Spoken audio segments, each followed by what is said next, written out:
to us. It's up to everyone in this room. It's not up to someone else to do it for us. I think it's really an issue that we need to look at and work with that SEEP committee and figure out what steps we would be willing to take.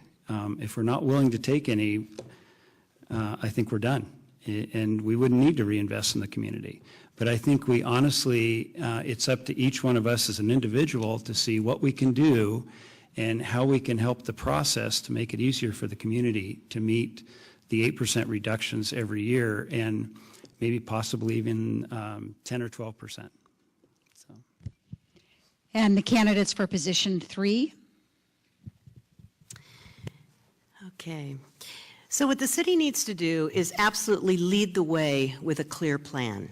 And the good news is we have a clear plan in our Climate Energy Action Plan. That's our SEEP plan.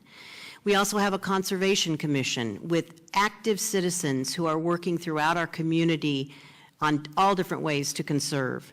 What is the city doing? What are we working on? Well, we're expanding and improving our pedestrian, bike, and public transportation. We're trying to make recycling as easy as possible. We're giving incentives for efficient buildings and climate-friendly land use. We're also increasing the use of solar throughout our community. We're supporting more efficient vehicles. We're giving grant money for innovative energy ideas. We're developing wildfire prevention and forest resiliency plans. So what's the city's job in all of this?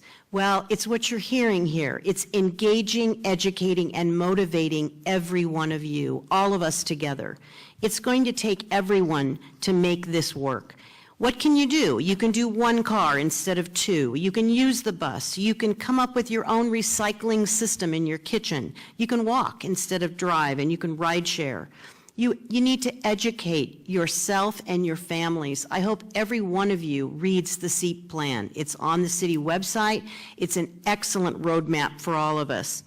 You can go to a Conservation Commission meeting or look at it at home. We need to get motivated. Knowledge is power. We've got to work together. Look around our beautiful surroundings here in Ashland. If we work together, we can take care of this beautiful community and keep it that way. So let's do it. Thank you. Al Willstatter. There's some very simple solutions.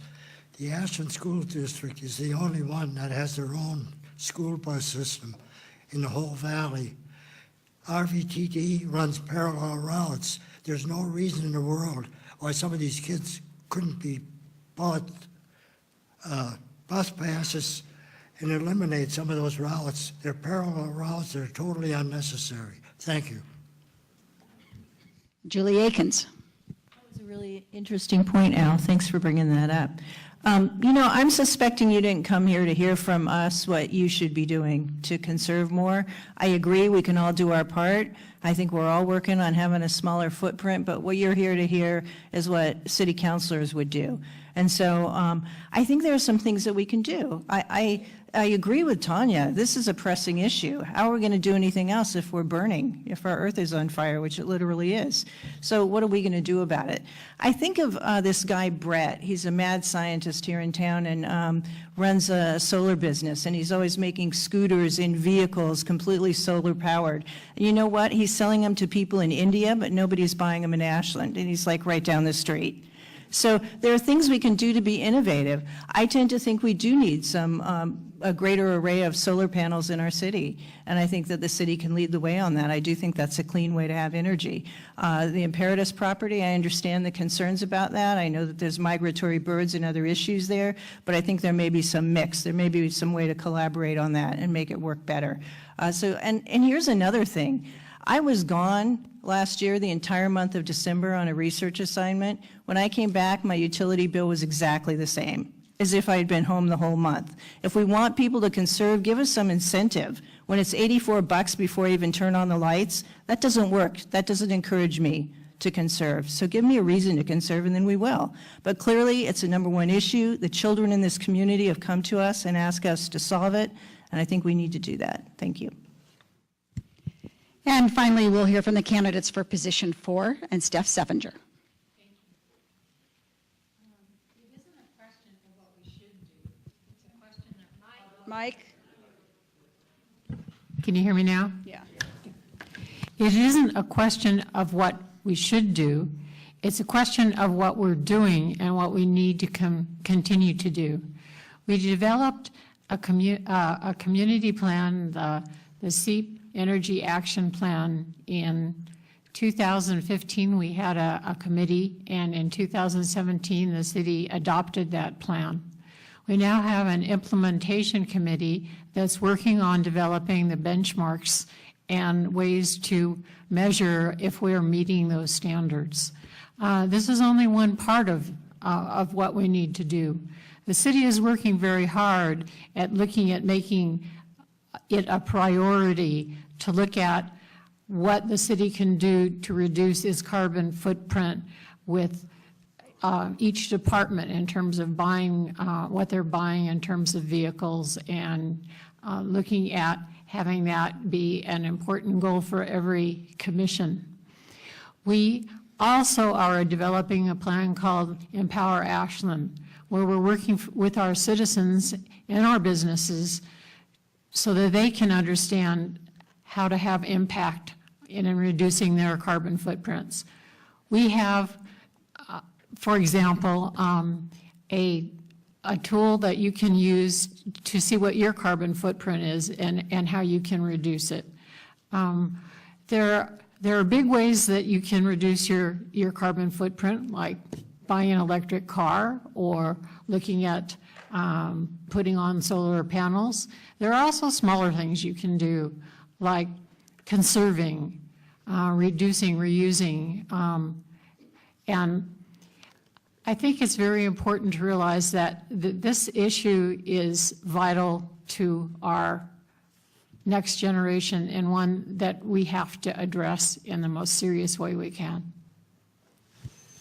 Carol Boyson. I don't know how to say this, but we are in a dire emergency. The UN ICPP notified us of that. They put us on alert. We have just 10 years to take action to keep the temperature from rising above 1.5 Celsius. Ashland cannot opt out. Not one citizen can turn their head the other way. We must act to keep the emissions below 800 plus billion tons.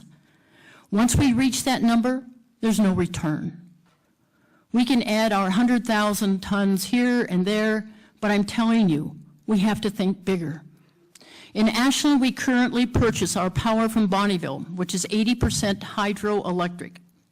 But we receive our power from the grid. The grid buys at least 50% of the power from coal and oil producing power companies. So at best, we are only 50% renewable.